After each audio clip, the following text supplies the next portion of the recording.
Hey guys, welcome to Telling the Told and Untold. My name is Tshego.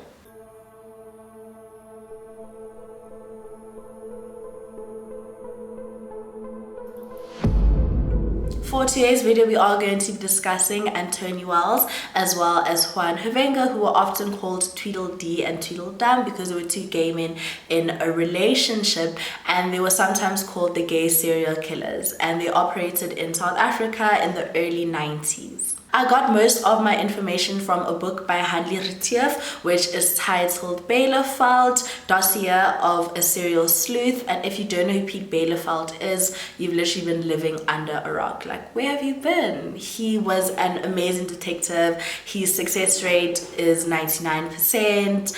And yeah, I've spoken about him before in some of my other videos. Oh, I didn't show you guys the book. Here's the book. Here's the book. Yes. Okay. I hope it focused. But yeah, before we go straight into today's video, I do have to give you guys a couple of content warnings. In this video, I do talk about assault as well as cannibalism. I don't go into too much detail about either one, but still, if that's not something you think you're interested in watching, then this video probably isn't for you. So maybe you can watch some of my other videos or just wait for my next upload. In 1991, a waiter from the Boksburg Hotel called the Brixton Robbery and Murder Unit to tell them that there were two men sitting at the bar and they were discussing a murder that had taken place in Knysna. And the reason why the waiter had called was because he didn't think it was just like random, ordinary drunk chats between two guys. He had a really bad feeling about it, so he just felt the need to report it. And luckily for him, Blyeveld was on duty that night, so he was the one that answered the phone, and immediately he had a gut feeling about it, so he hopped into his car and drove to Boksburg Hotel. On his way there, he couldn't help but remember the disappearance of an American student. His name was Edward Palmater. He was 24 years old, and he was traveling all over the world and had made a stop in South Africa. He went missing in October 1991 in George on a hiking trail, and his mysterious disappearance had made headlines worldwide. As soon as Pete got to Boksburg Hotel, he found the two men sitting at the bar, and they were drinking pretty heavily, and they were Juan Havenga, who was just 17 years old, as well as Antonie Wessles, who was 30 years old. He immediately arrested them. He then searched their car, and he found 3 knives, an axe, as well as a pistol, and he was really excited about this because he had probable cause to actually arrest them and take them in. He then drove them both to Boksburg police station, and once they got there, Antonie threatened Pete and told him that he would kill him, and Pete kind of just brushed it off and told him that he didn't have the guts to do that. He then focused his attention on Juan, and he kind of noticed that Juan was queer, so because of that he kind of took a different approach. He was still very intimidating, and very like authority, like asserted dominance, like during his chats with Juan. So he sat in front of him, looked at him, told him where he was from, which was the Brixton Robbery and Murder Unit, and that basically just let him know that, you know, this guy knows what he's talking about. And he told Juan he knew what they did, and it was just better for him to tell him everything. And immediately Juan started crying and confessed to Pete that they had murdered Edward. Juan says that they were waiting in the footpath for Edward, and he was singing as he approached them, and soon they overpowered him. They tied his hands together, and then they slit his throat. They then sat on him as he was twitching and waited for him to pass away. Both Juan and Antonie are very adamant that they didn't sexually assault Edward. They both say that they just killed him and then took all the money that they could find on him. Pete then told Antonie that Juan had confessed, and immediately Antonie became extremely agitated. Antonie was a former policeman, and he was macho, bold, and had a strong odor, and Juan was from Durban. They had met at a gay club, and soon they got into a relationship, and their relationship was kind of focused on robbing people with like sexual benefits.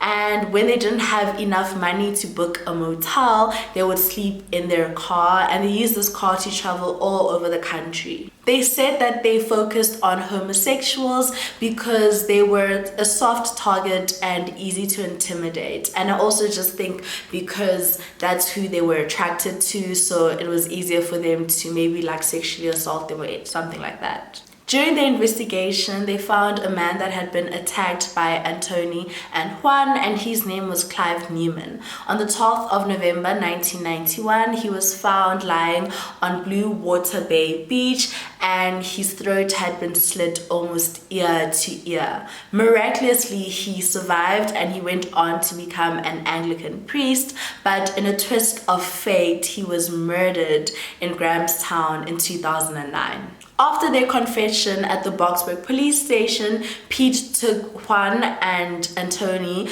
to the Brixton police station, and he had Antonie in his car. And he says that at some point Antonie started crying, just probably knowing that this was the end of the road for him and they had been caught.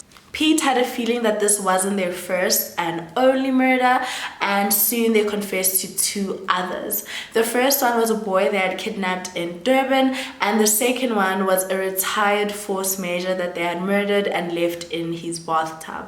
After having confessed to 3 murders, the 2 men then agreed to do a pointing out for the police officers. And basically a pointing out is just where they go to the scenes and just show the detectives like where it happened and what happened and where at the crime scene. I hope I'm making sense. So the first scene they went to was in Knysna, and the 2 men had to be in 2 separate cars so that during the trial they couldn't say that one person influenced them or like the other, and Pete couldn't be with them as they started the pointing out so that they couldn't blame him and say that he's the one that influenced either one of them. Somewhere between George and Knysna, they went through a gate and deep into the forest, and soon they were on the hiking trail that Edward was last known to be at. And almost by accident, they stumbled upon the crime scene. And the first thing Pete noticed was that Edward's underpants was hanging on one of the tree branches. And he looked at both men and he asked if they had sexually assaulted him. And both of them were adamant that they hadn't, and said that they had just like saw him, pointed a gun at him, stolen some money, and then killed him. They then also found some of Edward's clothes under the bush, and they found his shoes neatly placed on the floor neatly next to each other. Antonie and Juan had just killed Edward and just left him in the humid forest, and because of this, he decomposed really quickly, and this made identification nearly impossible. Their next stop was to the Drakensberg near Giant Castle. The men say that they were in Durban when they picked up a 16-year-old boy. His name was David Semmel, and he had just recently escaped from the Excelsior Place of Safety, which is a government organization that accommodates boys aged 13 to 17. It runs a short-term residential facility together with an intervention program that is intended to help boys awaiting trial. I'm not too sure why David was there, what crimes he had committed for him to be in that facility, but yeah, he had just escaped, and Juan and Antonie had picked him up on the side of the road.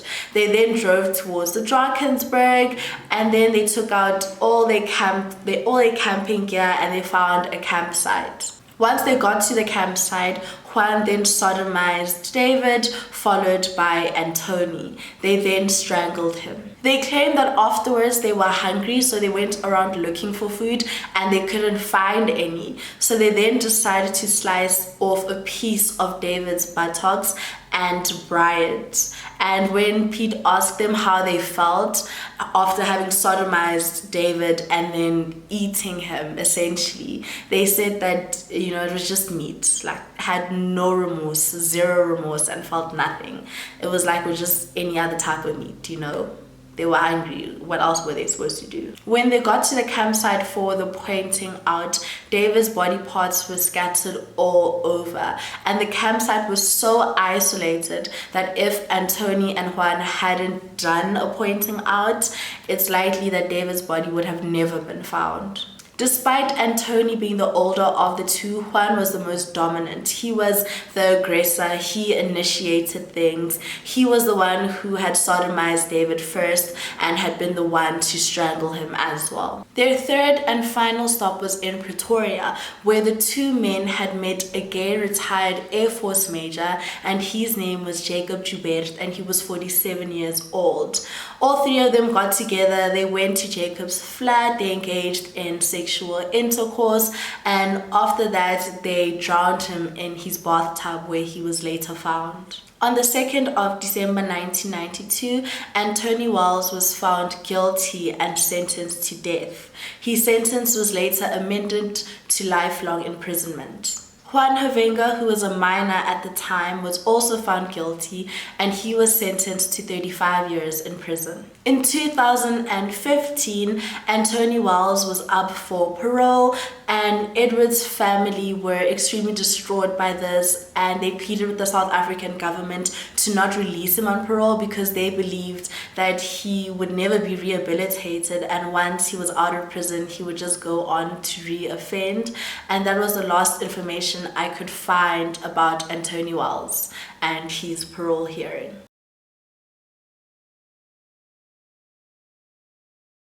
And yeah, that's it for today's video. I know it was a bit short, but I couldn't find a lot of information about it, but I hope you guys still enjoyed it. And please don't forget to subscribe, and I'll see you guys next time. Bye!